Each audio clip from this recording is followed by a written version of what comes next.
quê? Os princípios fundamentais da técnica cirúrgica. Tá? Que a gente já comentou por várias vezes, IELs, XLs, hemostasia em síntese. Essa técnica cirúrgica básica, ela vai fazer parte de qualquer técnica. Então a gente vai ter depois, semana que vem, a aula de extração dentária. Então faz parte disso aqui, IELs, XLs, hemostasia em síntese. No próximo semestre, inclusive, eu vou dar aula para vocês. Vocês vão ter aula de extração de dentes inclusos, vão ter aula de frenectomia, vão ter aula de fracionamento, de cirurgia de tumores. Tudo vai estar baseado em técnica básica cirúrgica de IELs, XLs, hemostasia em síntese. Okay? Então essa é a primeira aula do contato de cirurgia de verdade, tá? Para vocês. Então, vamos já reafirmar aqui então esses conceitos, né? A diálise então é o quê? É quando você vai começar a sua cirurgia, você vai fazer as incisões, os retalhos. É o caminho para chegar no objetivo da sua cirurgia. Se o teu objetivo é extrair um dente, como que você chega até o dente? É incisão da gengiva, cortando. Se o teu objetivo de uma cirurgia é um tumor dentro da língua, por exemplo, qual que é a diálise? É cortar a língua, afastar, impulsionar e chegar lá naquela lesão. Tá? Então a diálise é o caminho para chegar ao teu alvo, ao teu objetivo da cirurgia. Então daí o conceito, ó, compreende incisão, difusão tecidual para alcançar o objetivo. Tá bom? Então vamos conversar um pouquinho sobre as incisões. Quando eu falo incisão, significa o corte apenas. Imaginando o corte. Tá? E aí, o conjunto de incisões vai formar vários tipos de retalhos, a união dessas incisões. Agora, o ato de cortar, de incisar, geralmente ele é realizado com uma lâmina de bisturi convencional.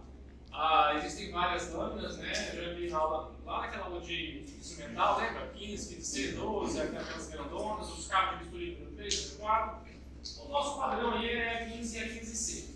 Fora a lâmina de bisturi, nós temos o bisturi elétrico, você pode ver aqui queimando ali. Temos também laser de alta intensidade, laser de neodimag, é um tipo de laser de alta intensidade. E também crioterapia, que é congelamento, a partir de congelar. Tem alguns dispositivos que a gente consegue fazer esse tipo de congelamento. Mas, no geral, para a odontologia, a gente vai ficar mais restrito. Eu diria a lâmina de bisturi normal, o bisturi elétrico em alguns casos, e raramente quem tiver condição de comprar um laser, condição financeira, vai poder fazer cirurgia com bisturi a laser. Aí o termo não é nem incisão, eles falam ablação, porque tem os mecanismos, os princípios biológicos ali com o uso do laser. Porque ele muda um pouquinho a consistência do tecido e tal, então o termo não é mais incisão quando se fala de laser. Tá? Mas basicamente então as nossas incisões são realizadas com bisturi normal. E a divulsão? A divulsão é uma manobra de você abrir caminho. O corte já está feito. Vamos pensar assim, o corte já está feito. Então agora eu vou usar uma tesoura, por exemplo, para fazer uma divulsão que é chegar mais profundamente.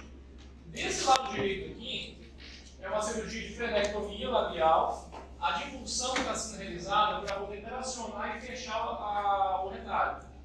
O que aconteceu aqui? Foi feito um acesso cirúrgico, veio para fora. E ficou uma loja aberta. A divulsão é para entrar com a tesoura fechada e abrir lá dentro, para de um lado e de outro, para quê? Para soltar o plano mucoso do submucoso. E eu vou deslizar a mucosa sobre o conjuntivo. Vai ser mais fácil fechar o retalho. Aqui já é um exemplo diferente. É um acesso mais profundo. Eu não posso entrar com a lâmina de bisturi até o osso. A lâmina de bisturi, geralmente, ela pega nível de pele e subcutâneo, bem superficial. Ou então mucosa, que é a gengiva, intraoral, e um submucoso mais raso. Então aqui, depois que cortou a pele do bisturi, eu vou funcionando com a tesoura devagarzinho para chegar até o meu objetivo da cirurgia. Eu não posso enfiar a lâmina aqui, que eu vou cortar vaso, vai sangrar, vai ser uma bagunça. Tá? Só um detalhe. A nossa gengiva sendo utilizada, ela é uma gengiva fina. Não é verdade? Aqui, ó. Então, na nossa gengiva, quando você vê mucosa, deixa eu até dar uma passada mais rápida aqui. Tem uma imagem aqui, ó. fizer uma incisão aqui, ó, eu não tenho aquela preocupação de pegar só o epitéliozinho, não. Eu já posso ir até o osso. Porque essa espessura aqui, em volta do dente, na gengiva ceratinizada, é 2, 3 milímetros. Então, geralmente, a incisão na gengiva ceratinizada, ela vai até tocar o osso. Ok? Diferente quando você vai fazer uma incisão, por exemplo, no fundo do vestíbulo, já na mucosa alveolar lá em cima, você não pode ir de cara até tocar o osso, porque aí você já pode ter estruturas mais importantes. Alguns vasos, alguns nervos. Ok? Então, só abrindo esse parênteses aí para vocês. Bom, o que mais eu posso falar aqui sobre incisões? Já foi. Essa aqui eu comentei, não. Vou poder direto aqui. Ó, essa aqui, para a extração dentária, a incisão ela é apenas em volta do dente. Então, a gente chama isso de sinusmotomia. Vou voltar a falar isso na aula que vem. E aquela ali é o acesso da frenectomia. Você removendo o freio e vai ficar daquele jeito ali. Depois a gente faz a execução. Tá, como que eu pego no bisturi? O pessoal da pergunta que vai ter aula agora, né? Bisturi colocado no cabo de bisturi, movimento de punho. Igual pegar uma cadeira do lado, assim, vai ter uma destreza, e você vai mover o punho na hora de fazer o corte. E a lâmina perpendicular aos tecidos, ó. Fazer o corte perpendicular e não inclinado. Isso vai favorecer uma melhor cicatrização tecidual. Então essas são as orientações da forma de manusear e pegar. Sem falar na colocação de função na lâmina.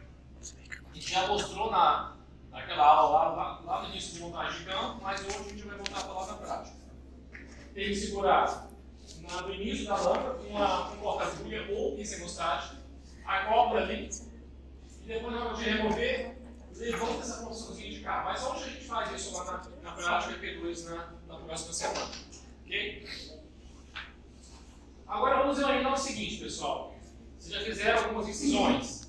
Agora eu vou comentar mais sobre elas. Só que agora eu quero conversar um pouquinho sobre a união dessas incisões formando os retalhos. Ok? Primeiro, nos princípios de retalho, que temos que entender que um retalho ele tem que prevenir necrose, prevenir deiscência e não ter dilaceração. O que é necrose? É realmente necrosar, morrer as células. Não pode colavar o retalho, ele não pode abrir. Imagina que você vai fazer o retalho, o acesso, dar um ponto, aí não se energiza aquilo que está tudo aberto. Ele tem que ser feito de forma apropriada. Da mesma forma, não pode sair rasgando o retalho. Então, aqui são alguns princípios que a gente tem que levar em consideração. Nessa imagem aqui agora, eu vou falar alguns pontos para vocês que não está escrito, vocês podem até já anotar. Ok? Primeiro princípio do retalho, anotem aí. Quando tiver incisão relaxante, a base do retalho tem que ser maior que o ápice do retalho. Deixa eu explicar, aí eu volto a repetir. Olha para essa imagem aqui, ó. Aqui tem quantas incisões aqui?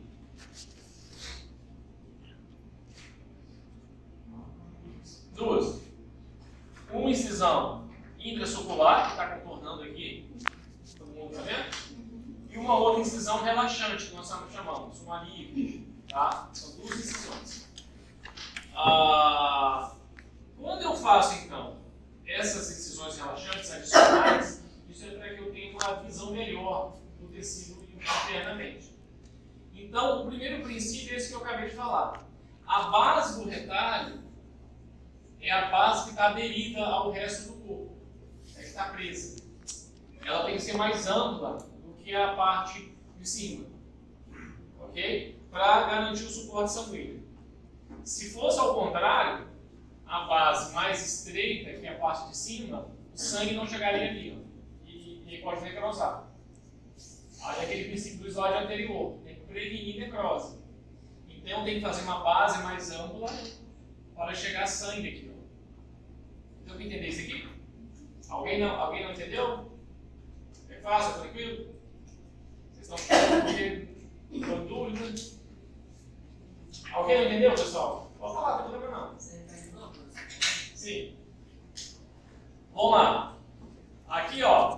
fino, né? Premolares, molares. Vamos imaginar que eu preciso tirar um cisto aqui dentro. Tem um cisto lá. Se eu fizer um cortezinho só na gengivazinha aqui, intracelular, e tentar ver aqui por dentro, eu não vou conseguir ver. Eu vou ter que fazer uma incisão relaxante. Aí eu vou pegar esse tecido aqui, ó, e vou abrir para chegar lá dentro. Aí eu vou tirar o cisto e depois eu vou fechar. Só que como que eu faço isso aqui?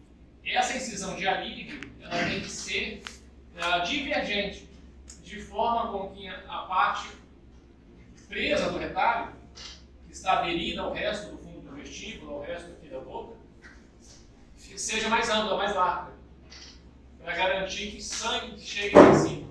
Se fosse ao contrário, mais estreitinho aqui, não ia chegar sangue aqui em cima e ia necrosar. Okay? Então vamos lá, primeiro princípio é esse que eu falei. A base do retalho tem que ser mais ampla do que o ápice do retalho. A base mais larga que o ápice. É só ser igual o trapézio, né, gente? Com a base mais ampla. Então esse é o primeiro princípio. Segundo princípio, o retalho sempre deve ser realizado sobre tecido ósseo sadio. Tá? Imagina assim, ó. Se eu tiver um dente incluso aqui, eu não deveria fazer o retalho aqui. Ele tem que ficar um pouco longe. Porque na hora que eu vou fechar o ponto, o retalho tem que estar caindo no osso. Não pode estar caindo no vazio. Deu para entender? Isso serve para um tumor, para um cisto, para um dente incluso. Tá? Então, o segundo princípio é esse. As incisões devem ser realizadas sobre tecido ósseo sadio. E a gente usa como referência mais ou menos uns 5 milímetros de distância. Por exemplo, tem um dente incluso lá embaixo. Então eu tenho que ter uma ideia que o meu retalho, que a incisão relaxante, deve ser pelo menos 5 milímetros de distância daquele dente incluso que está lá. Você vai desgastar o osso, vai ficar um buraco ali. Porque senão, na hora que você fechar a gengiva, essa linha de incisão vai ficar sobre uma área aberta lá embaixo. E aí pode ir de encontro ao princípio que eu falei atrás, deiscência indefinida. Na hora de descapizar, vai abrir um buraco aqui, porque ela já tinha um buraco. Deu para entender? Terceiro princípio. A extremidade da incisão relaxante, ela não pode ser aleatória. Aonde eu começo aqui, ó, não pode ser nem no ápice da papila, não pode. E não pode ser no longo eixo do dente. Por que não pode? Tem que ser na curvinha ali. Porque se for lá na papila, você pode danificar esteticamente, ficar ruim depois. Você pode destruir a papila.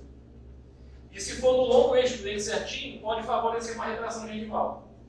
Então o local ideal de realização de retalho é que seja no ângulozinho ali do dente. Ok? Entre o longo eixo e entre a ponta da papila, no ângulo. Então faz no ângulo, abrindo a base do retalho, garantindo esse suporte sanguíneo.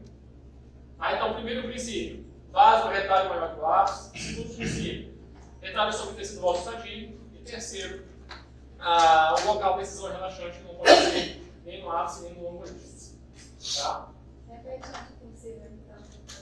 Tem que ser na curvatura, no ângulo. Nem no longo eixo e nem na papila. E só para que vocês tenham uma ideia, assim, sempre que a gente descobre o retalho total e pegou o osso exposto, potencialmente pode ter uma retraçãozinha gengival. Isso pode acontecer. Tá? Por isso que você tem que operar, deixar ele bem posicionado e evitar essas relaxantes ali no longo eixo do dente. Ok? Então, esse slide aqui é para comentar desses 3 princípios básicos para garantir isso aqui, ó. Prevenir necrose, não ter deiscência, não ter dilaceração. Ok? Agora eu vou falar, mais uma classificação agora, tá? Que eu vou falar sobre o envolvimento do periósteo e depois do formato dos retalhos. O retalho total é quando você descola tudo e você vê o osso. Ele é espessura total. É o pós e o periósteo junto, é o bulbo e o periósteo. E o retalho dividido, você deixa o periósteo aderido. Geralmente as nossas cirurgias são de retalho total, porque você quer tirar o dente incluso, uma lesão intraóssea, então você tem que expor tudo, soltar a gengiva junto com o periósteo. Então aqui foi feito, vamos lá. Vamos entender o que é isso aqui. Eu tenho aqui basicamente 3 direções de incisões. E a união dessas incisões com o descolamento bucoperiosteal com o instrumento. Lembra do instrumento? Qual que é o nome dele? Que descola o periódico? O molde, descolou o molde do número 9. Então eu inciso com a lâmina de bisturi e pego o molde número 9 e descolo o retalho. Que vira o retalho quando eu uso o molde. Então aqui eu tenho, foi feita uma incisão intracircular, no segundo molar, foi feita uma incisão linear para posterior, e foi feita uma incisão relaxante aqui, olha aqui, ó, fugindo da papila e não está no novo eixo. E ela está vindo para o anterior ainda, para ter uma base mais ampla. Aí o molde começou a descolar isso aqui, é um descolamento bombo, arrastando ali o osso mesmo. Lembra do molde? Pega a pontinha dele, que é mais delicada, e vem aqui próximo ao início da relaxante, vai soltando. Solta lá atrás do corpo, quando chegar aqui, você vai para a parte mais robusta do molde. E arrastando o osso, empurrando. E você vai soltar esse retalho aí. Então esse é um retalho total. O dividido é quando você... Aqui é mais indicado para cirurgias periodontais. Ou cirurgias periimplantares. Que você quer criar espessura de tecido ceratinizado ou cobrir uma retração gengival, por exemplo. Então a minha ideia é o quê? É trazer tecido mole. Então se eu estou trazendo tecido mole como de enxerto, eu tenho que ter um leito cruento aqui, que é o periósteo, para receber esse enxerto de tecido mole. Tá? Então o retalho dividido ele é mais usado no periodontia. Então em termos de espessura de retalho, é o que nós temos aí para mostrar para vocês. O retalho total e o dividido. Agora, vamos falar um pouquinho de formato de retalho. Os 3 principais aqui, ó. Envelope, que é o intracircular, triangular e retangular. Deixa eu já abrir um parênteses aqui. Muitos livros chamam retalho de incisão, eles mudam o nome, assim, meio que faz uma confusão de nome. É muito mais prático você imaginar que incisão é apenas um corte. E retalho é a união desses cortes com o descolamento. Tá? Então aqui onde está escrito incisão intracircular, isso aqui é ainda um corte. Mas isso aqui vai formar um retalho em envelope. Vou mostrar no próximo slide. Incisões intracirculares com uma relaxante vai virar um retalho triangular. Então use o termo retalho triangular, que é o retalho formado. Quando tiver 2 relaxantes, é um retalho retangular. Depois eu comento desses 2 aqui. Deixou eu a folha no triangular e não vai ter no retangular. Alguém tem alguma folha aí que eu possa usar como exemplo aqui? Qualquer folha em branco, de caderno, A4, qualquer um. Ok. O primeiro retalho é chamado de retalho em envelope. Eu vou fazer um envelope para vocês entenderem. Vamos lá. Aqui, ó. Esse aqui. Peraí, vou fazer do mesmo tamanho ali. O retalho em envelope, pessoal, ele não tem relaxante. E pelo fato de não ter relaxante, a nossa visualização não é tão grande. Olha aqui, ó. Eu vou pegar a lâmina, vou fazer intracircular apenas, subindo nas papilas, ok? Dentro do sulco. Ela entra ali meio que 45 graus, toca no fundo do sulco e você vai percorrendo ali. Apenas isso. Aí, tira a lâmina, pega agora o molde. Explodou o molde. Então vai começar a soltar as papilas. Então vamos fazer um retalhinho aqui, ó. Vamos soltando aqui, vamos soltando, pronto. Olha lá. A gente consegue fazer isso aqui com o molde.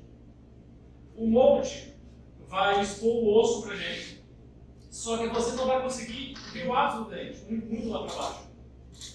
Por quê? Porque ele está preso aqui, ó. Está preso. Se a tua cirurgia for uma cirurgia superficial, uma cirurgia periodontal, uma mandibular clínica, uma cirurgia que você fique só no início ali do osso, tranquilo, o envelope resolve. Mas se o porque o objetivo da cirurgia é um dente lá embaixo incluso, você vai ter que adicionar uma incisão relaxante. Tem tudo ali. Aí o que a gente faz na incisão relaxante? Faz um acesso cirúrgico maior aqui. Pronto. Agora eu tenho um retalho com incisão relaxante. Tá fácil de entender? Olha lá. Aí você segura aqui, ó. Você está vendo que é embaixo. Ah não, mas aqui eu tenho um tumor, eu tenho uma lesão enorme aqui, tem que ter duas relaxantes. Então, você vem na posterior e faça a outra relaxante. Agora você está vendo tudo ali. Ok? Então toma de volta essa folha. Então, é essa a ideia, pessoal. Quando você tem pouco acesso visual, você precisa ampliar a sua cirurgia. Tá? Claro que tem cirurgias, assim, cirurgia planejada. Eu vou fazer a cirurgia que é uma escolha clínica. Eu já sei que apenas a incisão intracircular, um descolamento mucoperiosteal total, vai formar um retalho envelope, que é isso aqui, e vai ser o suficiente. Ah não, é um dente incluso, um siso superior.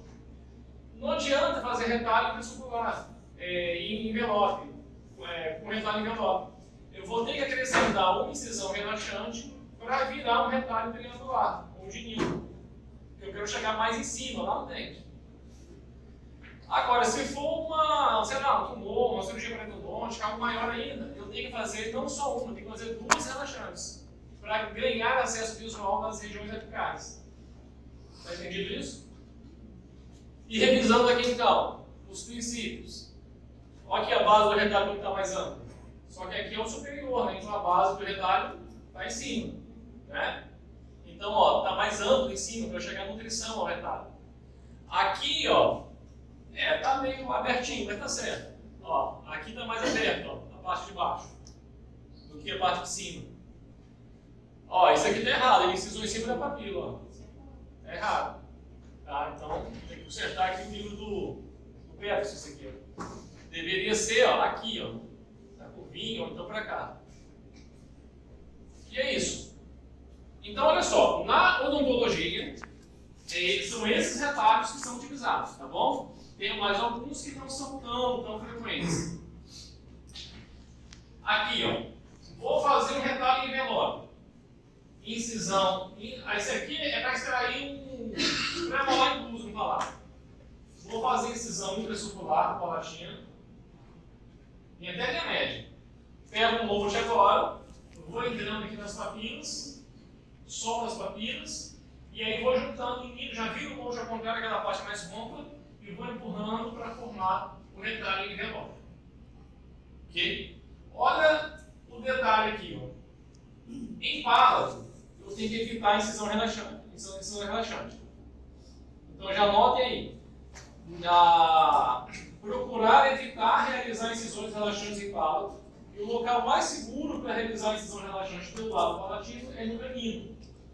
Porque aqui está finalizando a artéria palatina. Se você fizer a incisão relaxante aqui, vai sangrar, você vai ficar desesperado. Sangra muito. A artéria palatina é espessa aqui. Vai ficar jorrando sangue assim. Então, se tiver que fazer relaxante, é na região de canino. Ok? Bom, então está aqui o retalho, espessura total, bulbo periosteal, com incisão intracircular, que formou o retalho em envelope. Aqui, dente incluso, terceiro molar. Um retalho em envelope não vai ser suficiente, então já sei que vou fazer uma incisão relaxante. Aqui, mais um detalhe, para vocês. Eu falei quantos princípios agora? Eu falei 3, né? 3. Então, o quarto princípio agora aí, A incisão relaxante, aqui ficou bonitinho, nem no ápice da papila e nem no outro eixo. Bom, a incisão relaxante, quarto princípio, tem que ultrapassar a união bucogengival, pelo menos uns 2 a 3 milímetros. Porque se a incisão relaxante ficar na gengiva ceratinizada, o retalho não vai ter mobilidade, você não vai conseguir afastar bem.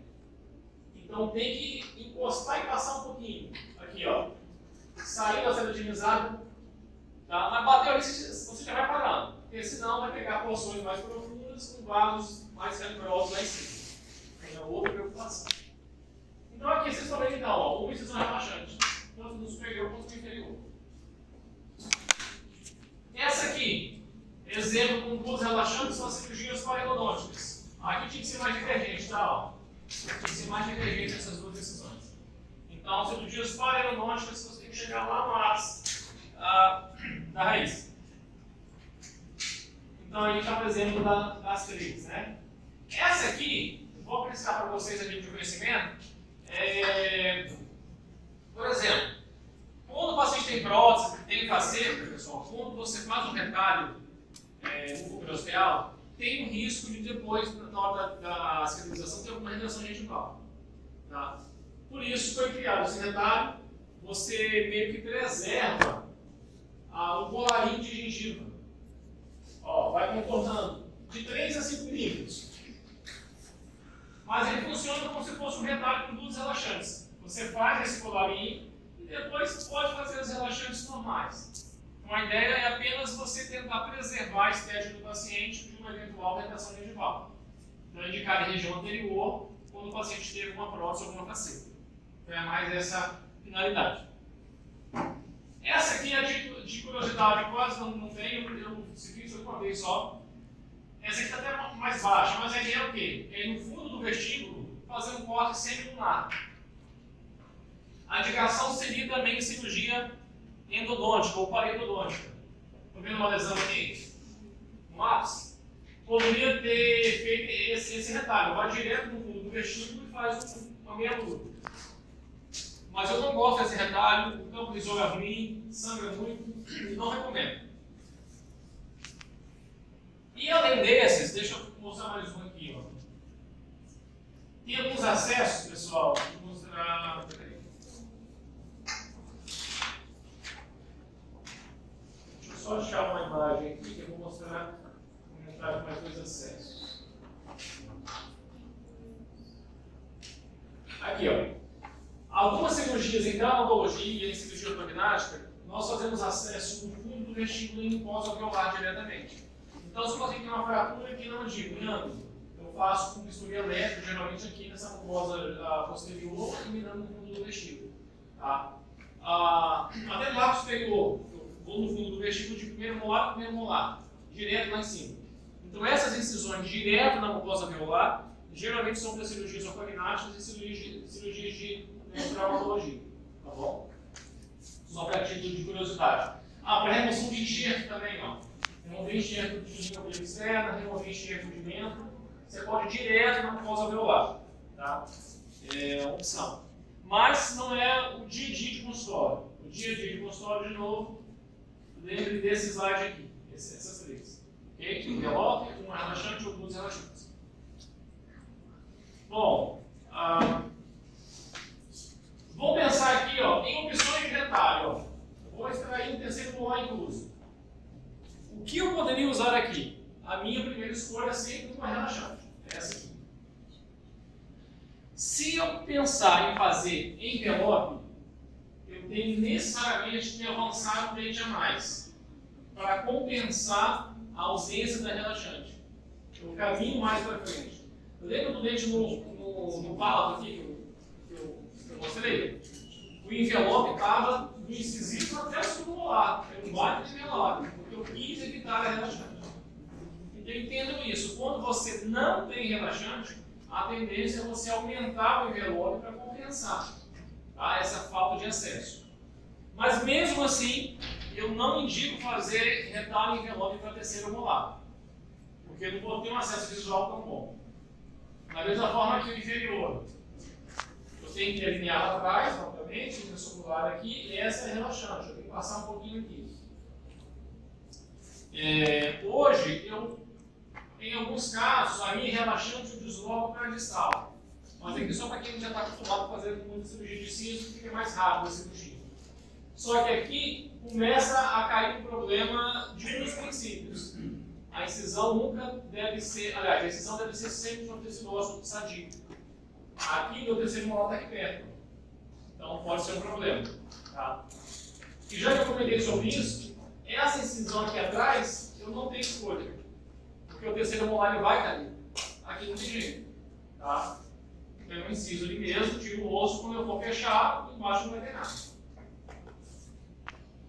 Aqui é outra opção, com a intersucular, ou um dente a mais, mas mesmo assim não façam isso, porque para terceiro molar, tá? A não ser que o dente esteja erosionado ou muito fácil.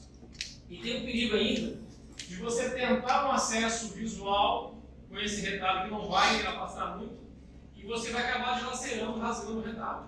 Então é melhor já partir para a incisão relaxante que já te garante já um bom acesso visual. Dúvidas aí, Gélis? Não? Ok. Vamos para Exelis agora. Professor, Oi. aquela incisão, volta no slide aí, por favor. Aquela incisão reta lá atrás, o nervo bucal ele atravessa ali. Mais lá para cima, a gente tem que ter algum cuidado especial aí para não atingir. Vamos lá. Aqui, essa região são três nervos, né? O alveolar está lá para baixo, então não há problema nenhum aqui. O lingual, eu não falo todo do bucal. O lingual, ele passa aqui a 1 centímetro abaixo da crista. Aqui já tem uma preocupação, porque às vezes o osso, ele não está retinho aqui, o osso faz uma curva aqui. Então aqui tem um risco de você incisar aqui e cair no vazio e lesar o lingual. Isso não é um problema. Então eu oriento palpar essa região, sente que tem osso, aí você incisa. Se precisar, você vira discretamente para vestibular. Sobre o bucal que ele perguntou, o bucal ele cruza mais posterior aqui, ó, mais aqui em cima. Então, geralmente, essa incisão não é problema. Porque aqui, ó, esse período no retromolar, ele na verdade ele é o quê? O final do rebordo. Então, entendam que teria um ossinho ali ainda de osso alveolar dentro que está formando o trígono. Então, ali ainda é uma área segura que o nervo bucal não cruza. Ele cruza mais alto, a nível de ramo, de borda anterior de ramo de mandíbula. Que seria aqui assim, ó. Daqui para cima, o ramo de mandíbula. Deu para visualizar? Então ele vem lá de trás, eles descem, né? Cruza aqui, vem para o vestibular, o lingual, lá para baixo. Então aqui geralmente não é problema. A preocupação é do lingual. De você incisar ali, cair vazio e lesar o lingual. Pessoal, oi? Exelis. Exelis é o objetivo da cirurgia. A aula de hoje não é de uma técnica cirúrgica específica. Então eu não vou falar muito de exelis, tá bom? É uma técnica geral. A exelis vocês vão ter várias aulas de estudos de exelis, de lesões, tá? Mas a nível de exemplo, ó, extração de terceiro molar, uma retirada de dente. Exelis, retirada de enxerto autólogo. Então tudo que é remoção, o termo exelis vem daí. Ó, da região de vento. Olha aqui o acesso, ó. No fundo do vestíbulo. Tá vendo? É aquele que eu falei. Não é o dia a dia, né? Mas é um acesso diferente. Olha aí, o osso em loco, exelis. A bailodôntica também é uma exelis, você removendo uma lesão patológica. Fazendo uma mastectomia também. Um dores. Então aqui vocês vão ter aulas específicas de cada assunto aqui. Ok? Hemostasia.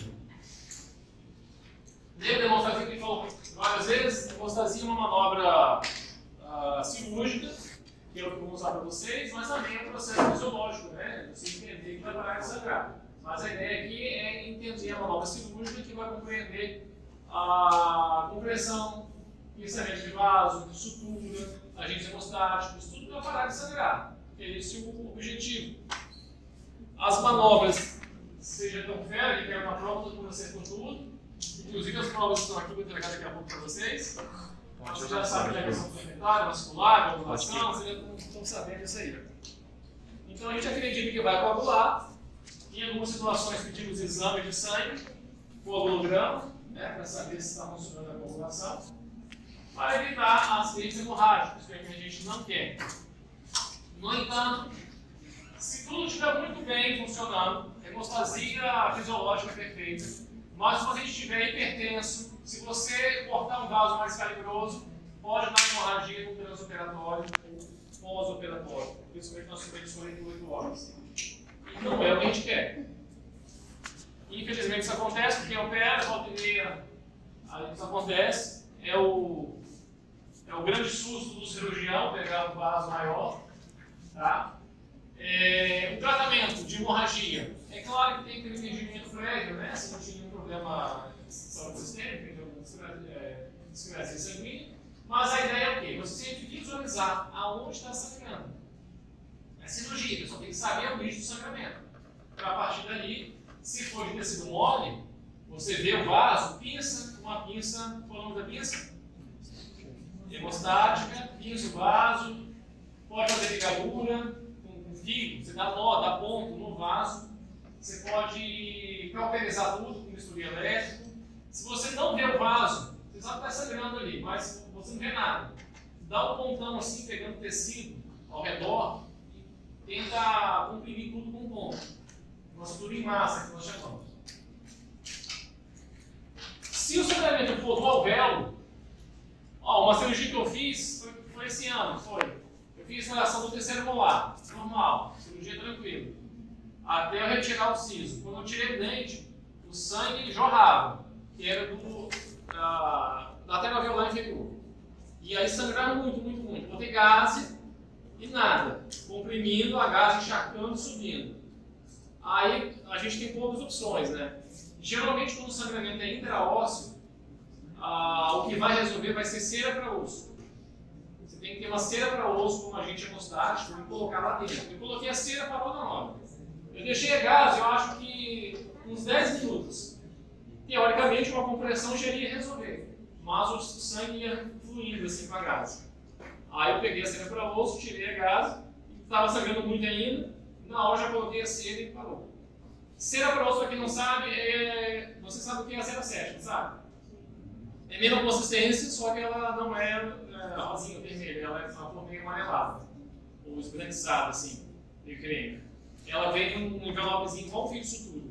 Aí você pega aquilo ali, esfrega ali no osso, se você vai vedar. A ideia é vedar o orifício. Porque assim, se você tem um vaso dentro do osso, tem um forâneo que vem aquele vaso. Então você vai obliterar aquilo ali. É essa a ideia. Ok? Bom, além da cera para osso, você tem geocolã, hemostópico, cera de fibrina. Mas geralmente a gente usa cera para osso e tem as esponjinhas. Eu esqueci o nome da marca, não sei se é hemostópico. Enfim, tem o geocolã, ele lembra uma carteirinha de remédio com as esponjinhas assim. Tá? Aí você coloca aquilo ali no alvéolo. Quando o sangramento não é importante no alvéolo, essas esponjinhas resolvem. Tá sangrando um pouco. Bota a esponjinha, vai parar. Tá sangrando muito no alvéolo. A esponjinha não vai resolver. Você tem que colocar sempre para osso. Então, geralmente é assim. Bom, prevenção, plaga da magnésio, uma técnica. A sutura ajuda também a conter o sangramento, tá? Mas às vezes você tem que resolver. Mesmo prevenindo, pode ter os acidentes. Aqui é só para ilustrar uma contenção de sangramento, mas deixa eu mostrar aqui. Aqui estou ilustrando um acesso cirúrgico extraoral, que a gente está identificando a artéria veia facial e vai fazer a ligadura. Tá? Depois eu mostro vocês em algum momento que eu estou no computador do meu filho, que deu problema essa semana, eu tenho um vídeo mostrando, pegando o vaso, ligando e tal. Aí, enfim, aqui não pode achar, só vou ter minha aula pronta aqui. Mas depois eu abro esse vídeo para vocês e mostro. Mas, por exemplo, no acesso extraoral, quando eu corto, eu vou funcionando, eu vou encontrar a artéria, então eu preciso ligar essa artéria antes de eu acidentalmente rompê-la. Porque se eu romper acidentalmente, vai ser pior, vai sangrar pra caramba, então aí eu vou ter que pinçar ela. Então, geralmente é assim que a gente faz. E, normalmente, nos acessos cirúrgicos intraorais, com esses retalhos que eu falei, raramente vai ter uma artéria que você tem que ligar e fazer isso. Se você respeitar o retalho de galope, a incisão intramuscular, aliás, é relaxante, no máximo 2 a 3 milímetros da leão congengival, vocês dificilmente vão pegar no vaso. Tá?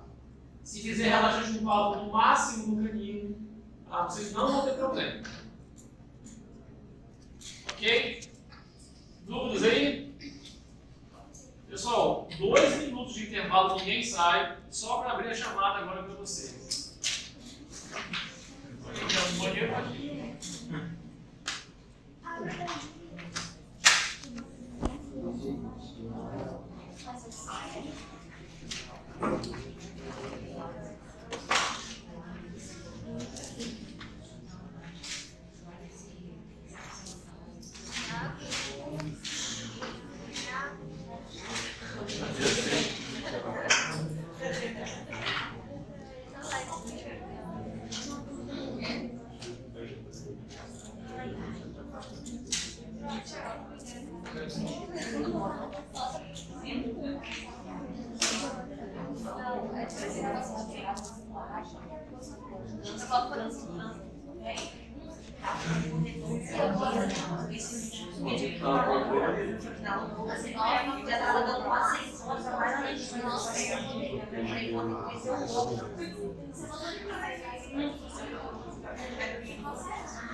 Só o check-in liberado, dá uma conferida aí.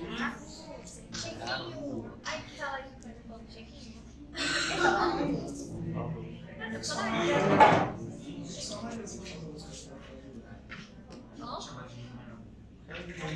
Sabe, eu só principalmente por eu chamar ele, não você. Ela acha que é.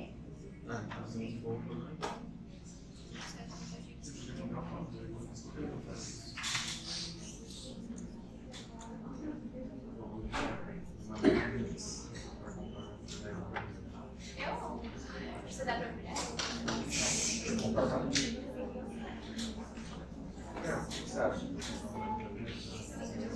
Eu acho que você tem que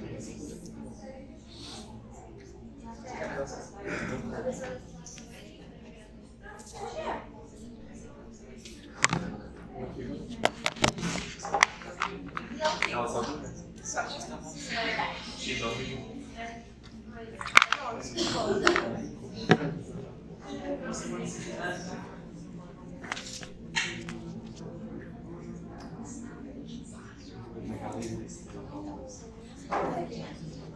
Aqui, pessoal, essa imagem aqui, ó. Isso aqui é mandíbula de porco. Quando eu escrevi o livro, eu fui atrás de mandíbula de porco para poder fazer algumas imagens. Isso aqui é a região do rebordo alveolar, o fundo do vestíbulo. Eu já achei um vasinho aqui, ó. Tá? Então, assim, tem vaso sanguíneo mesmo, existe, tá? E aqui eu mostrando a manobra de pensamento, desemostagem e ligadura. Você dando o nó na boquinha do vaso. E aqui mostrando uma sutura em massa. Imagina que está sangrando, você dá um montão, coloca tudo aqui. Só para vocês verem o pensamento aqui. Bom, vamos para a síntese agora.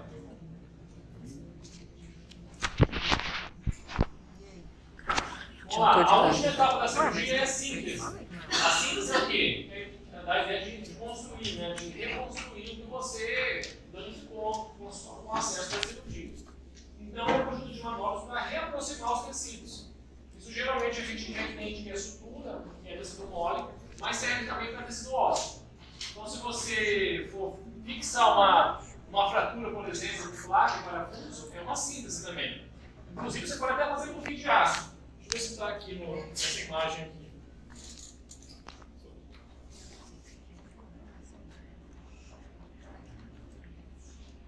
Aqui, ó. Isso aqui é síntese. Do lado de lá, lado esquerdo de vocês, é um fio de aço. Seria um fio de sutura? Sim. Mas não é uma sutura, você vai dar corrida sem hora. Você faz uma síntese óssea, chamada de osteossíntese. E aqui lá que parafuso. Então, isso aí também é síntese. Agora, o que a gente vai focar aqui vai ser síntese em tecido mole. Ok? Então, conjuntos de manobras utilizados para aproximar tecidos moles de tal forma captados. E aí nós usamos os fios de sutura, que são agulhados. Há alguns anos atrás, existia fio que não era agulhado. Você pegava um rolinho de fio, uma agulha e você juntava. Obrigado, mas que vem com a agulha. Não existe mais. Bom, vocês vão encontrar vários tamanhos de fio, várias marcas de fio, vários tipos de fio. Agulhas também são variadas, tem agulhas traumáticas, que são essas triangulares que cortam para você entrar no tecido, e tem as atraumáticas, que elas têm a seção circular. A nossa, que vocês devem comprar, são as traumáticas. Esse traumático é para poder entrar nele, até que vai ser rasgando tudo, mas é para poder furar. Se pegar uma agulha atraumática, ela não entra. Ok? Então tem que ter a agulha, tem que ser a agulha traumática. E a circunferência da agulha. Essa aqui é uma agulha de meio círculo. deve ser 3/4 de cima, alguma coisa assim. Tá? Então tem a curvatura da agulha também. Geralmente elas são padronizadas de acordo com o tipo de fio, com a espessura do fio. Aqui, vou mostrar só um exemplo, uma cirurgia labial, para remoção de lábio e tudo, dando ponto simples aí, com fio absorvido, incrível. Ó, os pontinhos dados, ponto simples. Então vamos lá, vamos falar de sutura. A ideia da sutura, o conceito é a computação dos modos da ferida. Tá? Só que existe, pessoal, a cooptação é juntar bordo com bordo e algumas técnicas que a gente sustenta por baixo o retalho. Hoje vocês já vão começar a aprender com algumas técnicas lá no laboratório. Que a parte interna do retalho ela fica mais sustentada, podemos dizer assim. Tá? E obviamente a última etapa da cirurgia, ou então durante a cirurgia, pegou um vaso e você tem que fazer uma ligadura. Mas geralmente é a última etapa da cirurgia. Que você extraiu o dente, por exemplo, lavou, regou, está tudo limpinho, retalho reposicionado, e aí você vai fechar. Bom, a função da sutura é meio que óbvio, né? Cooptar bordos, hemostasia, manter um retalho de tecido mole sobre o tecido ósseo. Vai ter daqui, acho que 2 ou 3 aulas, eu vou falar para vocês o que é uma cicatrização de primeira e segunda intenção. Mas já adiantando, se eu extrair um dente erupcionado, vai ficar um buraco, não vai? Imagina, tirei o dente, ficou um buraco ali. E isso vai ser uma cicatrização de segunda intenção. Agora, se eu acessar o dente incluso, eu abri, tirei o dente e fechei de novo. Então vai ter uma cicatrização de primeira intenção. Eu já deixei fechadinho. Então a sutura ela vai ajudar nesses 2 tipos de cicatrização.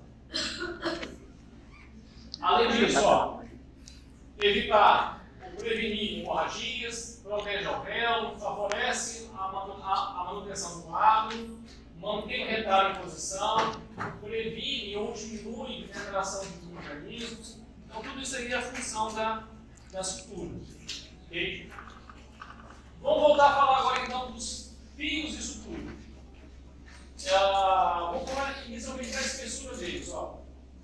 As espessuras são classificadas de acordo com o número de zeros, que são inversamente proporcionais. Quanto maior a quantidade de zeros, mais fino é o fio. Então o fio 3,0 é mais fino que um 0. Ou seja, ali, né, um 0 é mais espesso que o 3,0. Tá? Então é inversamente proporcional em relação ao número de zeros. Geralmente, para a odontologia, o fio 4,0 seria o fio padrão, vamos dizer assim. Ó, fio 4,0 para mucosa. Você vai usar a extração dentária, campanectomia, para siso, campanha endodôntica. Você pode usar, suturar tudo com 4,0 que vai dar certo. Okay? O 3,0 já é mais espesso. Talvez para língua, alguma ferida de língua, alguma coisa que ele segura mais a musculatura. Agora, cirurgias mais delicadas, cirurgia periodontal, cirurgia periimplantar, são os fios 5,0. Pele também 5,0, alguns acessos fios 6,0, que é mais fino ainda, tá? Cirurgia plástica usa muito 5, 6,0 também. A gente está um pouco mais e aí os microfinos, né? O fino ali, vai para o hospital e microcirurgia. 7,0, 8,0 e 9,0.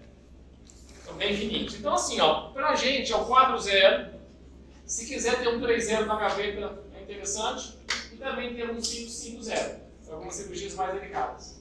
Ok? Bom, dúvidas até agora aí, pessoal? Tranquilo? Tá muito rápido? Tá bom? Bom, agora, ó, eu tenho que entender e conhecer os tipos de fio de sutura que eu vou ter indicá-los. Então, se você for pegar uma classificação de origem, nós temos essa emaranhada aqui de informação que vai mostrar de onde vem os fios de sutura. Então, vamos lá. Pode ter inorgânico e orgânico. Isso aqui, pessoal, faz meio que confusão, tá? Mas é mais fácil depois a gente dividir entre fio absorvível e não absorvível para vocês. Mas tem que saber essa origem mesmo aqui. Fios inorgânicos, fios metálicos, aquele que eu falei na osteossíntese. Fio sintético é um fio absorvível, que é o poliglactina, 910, é o chamado Vicryl. O orgânico, temos os vegetais com linho e algodão, E o juiz de animal, Cratibu e seda. Cratibu ele é absorvido. Memorizar isso aqui, no final as pessoas esquecem, mas é bom ter um entendimento. Você pode pensar, vamos lá, um fio de seda, de origem animal e orgânico. Um fio de aço, obviamente ele é metálico e inorgânico. Ok? Então é só ter essa ideia. Agora, de uma versão mais prática dessa classificação, é só lembrar que existem fios, prática e clínica, né? Existem fios absorvíveis e não absorvíveis. E você já vai ter um direcionamento mais óbvio aonde indicar. Vamos lá. Para onde vocês acham que eu vou usar um fio absorvível? Em que situação?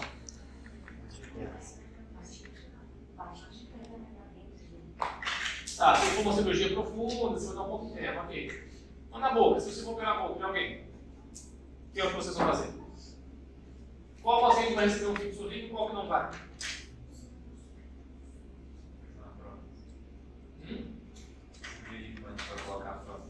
Não. Não, também não. Assim, uma resposta mais prática. Paciente, criança, que você não quer, depois tem que tirar o ponto. Paciente especial, que vai dar um trabalho para tirar o ponto. Na época do Covid, aí, pós-Covid, principalmente, né? O pessoal não queria expor muito. Atendeu o menos possível o paciente. Dava o fio absorvível e acabou, não se preocupe. Mal gravou, ficou para voltar. O fio já vai absorver. Então, geralmente, os fios absorvíveis ou são pontos internos ou na mucosa quando você não quer ter que tirar o ponto. Tá? Algo assim. Mas, no geral, a gente vai usar os fios não absorvíveis. Isso eu digo também por quê? Porque senão a gente vai pensar assim, por que não usar para todos os casos? Né? Você já resolve um grande problema. Só que os fios não absorvíveis, eles são melhores. O nylon, por exemplo, porque eles causam menor reação tecidual. Inflamam menos. Os absorvíveis eles vão inflamar mais. Então é um problema. Aqui estão os absorvíveis. Cático simples, cático cromado, vitril, vitril DEG, vitril de rápida absorção, PDS e monocrio. Desses aqui, os que a gente pode chamar mais atenção, cático, vitril e monocrio. O cático, ele é de mucosa ulcerosa de carneiro, de origem animal, eles fazem aqui. Ele vem no líquidozinho, tá? Até tem um cheiro forte, tipo um cheiro de éter, alguma coisa assim. Não é que tem, mas é uma solução lá, enzimática, que preserva ali, enfim. Esses fios, no geral, pessoal, demora 20 dias para 30 dias a mais, né, para poder absorver. Aí eles fizeram o cromado, o vitril de rápida absorção para tentar acelerar esse processo. Mas imagina, para que ele absorva, tem que ter uma reação inflamatória tecidual para criar essa absorção. Então, obviamente, vai inflamar mais o tecido. E o monocrio ele tem a vantagem de ele ser monofilamentar. Ele lembra o fio de nylon.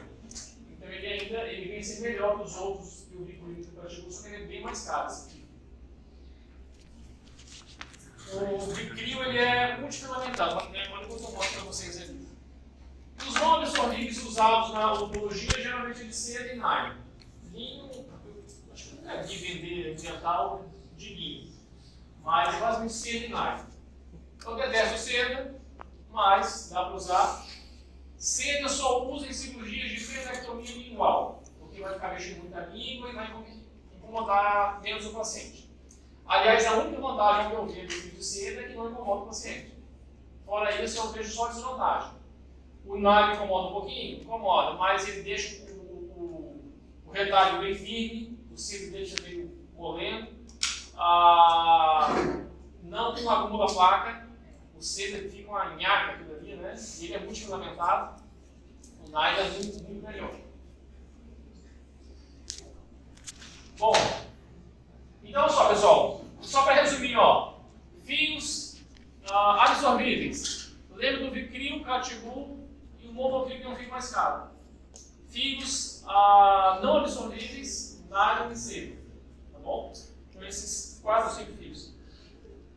Tá, falando de reação tecidual, eu tenho ainda algumas considerações para falar para vocês. Existem fios monofilamentados e multifilamentados. Tá? Outra coisa, quanto mais espesso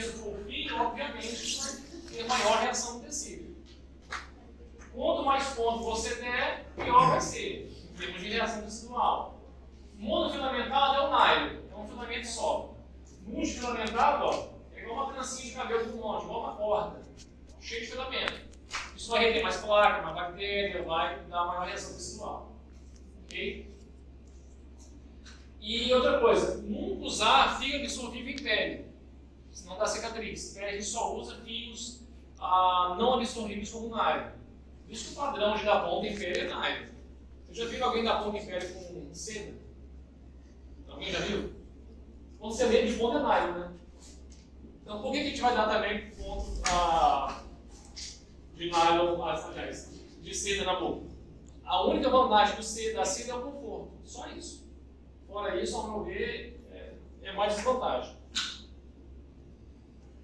Bom, aqui eu já comentei que os fios absorvíveis causam maior reação tecidual, dificulta a cicatrização da ferida, nunca usar para a pele.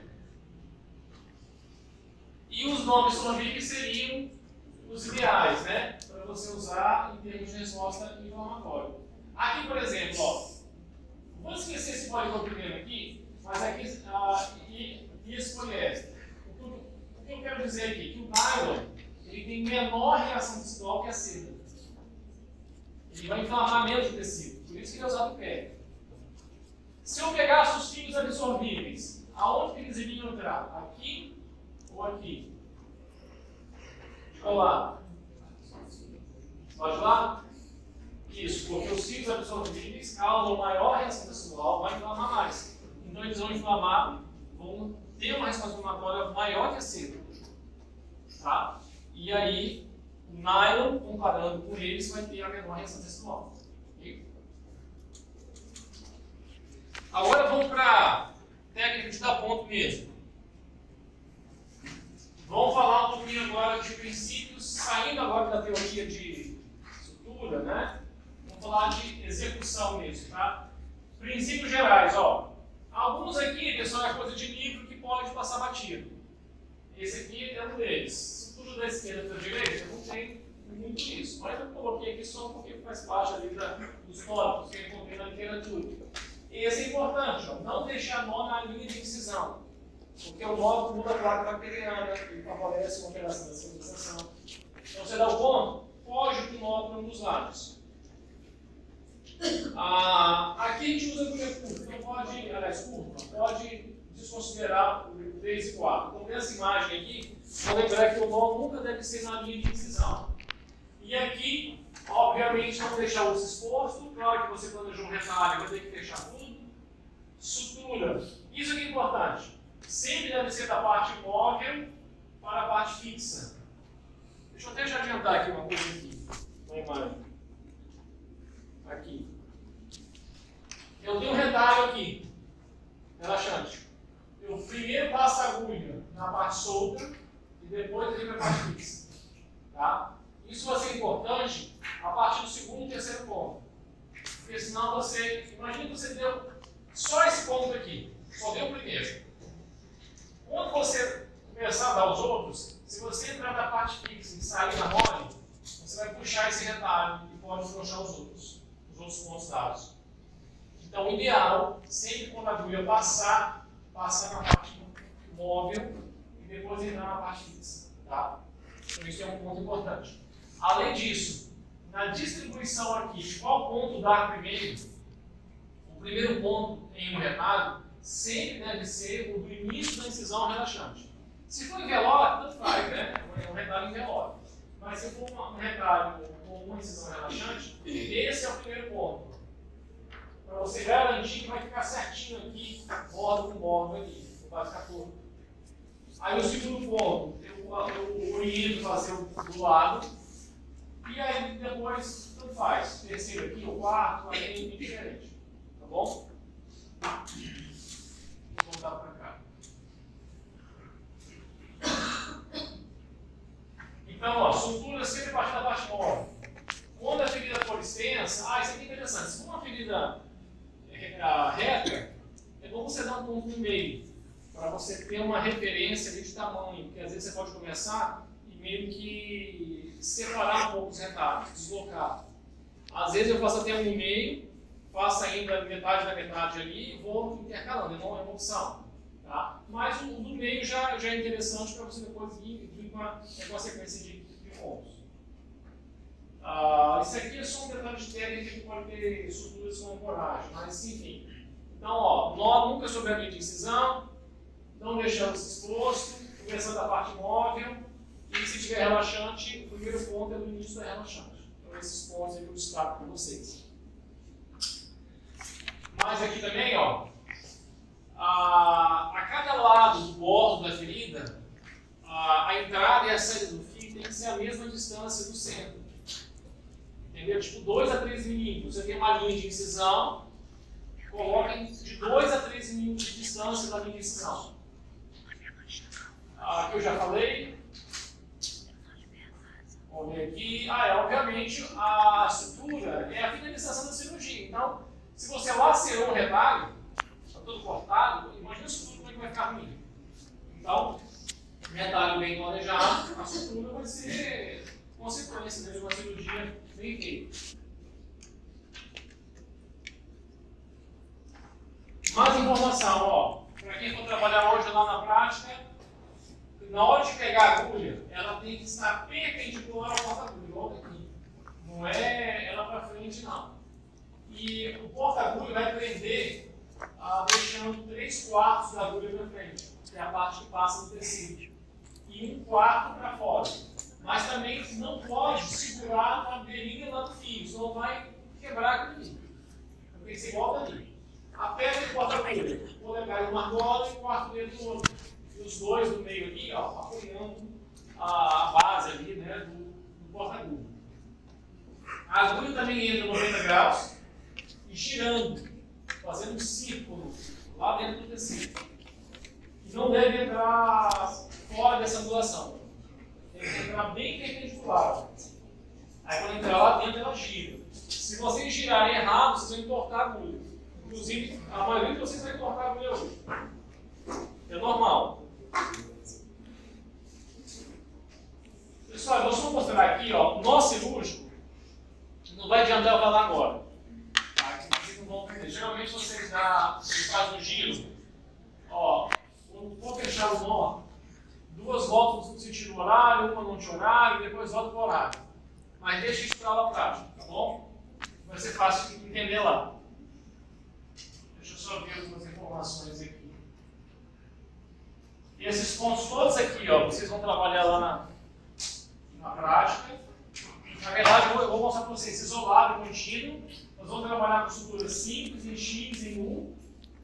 Essas cochoeiras de Donati aqui eu não vou mostrar, eu vou falar da sutura em 8, mas que já é o suficiente. Algumas dessas aqui vocês vão ter depois em outras técnicas.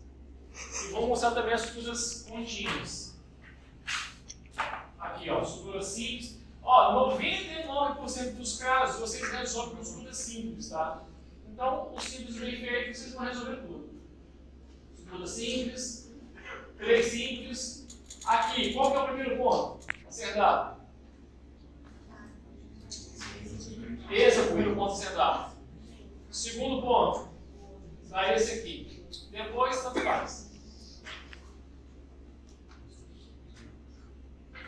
Aqui tem um detalhe.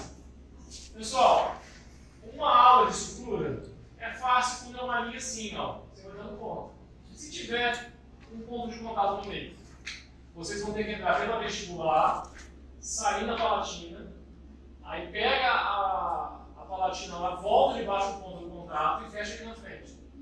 Então, o dente vai atrapalhar ao ponto. O dente está no meio da linha de incisão. Então, passa a agulha aqui. Você pode até sair da vestibular e passar debaixo do contato para cair do lado palatino. Depois pega a gengiva e volta. Entenderam isso? Então, hoje vai ser a aula da língua.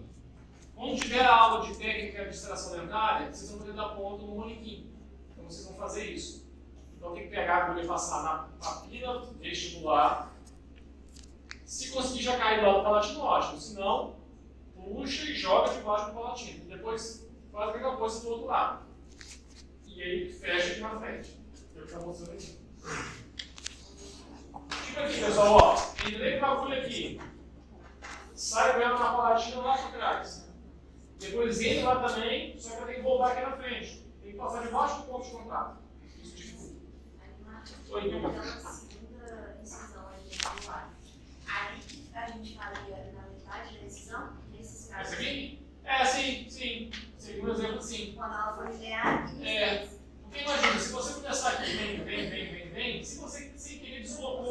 você saiu da linha média. O que era na linha média ficou pro lado. Entendeu? Então você meio que já delimita a posição. Tem um ponto na linha média, esse aqui é o trilhão. Que dali é um ponto na linha média, o outro aqui e o outro aqui. Aí depois você fez isso. Mas numa situação, por exemplo, você nunca usaria. Não, aí na ilustração, ó, olha aqui, ó. Olha, você distraiu daí, ó. Aqui tem sério. Bem simples. Tranquilo. Normal. Ó, mais pontos, ó, estrutura simples. Essa aqui é uma estrutura ancorada em dentes para reter o água. E as contínuas. Peraí. Deixa eu abrir aqui a página do livro que é mais fácil. Peraí.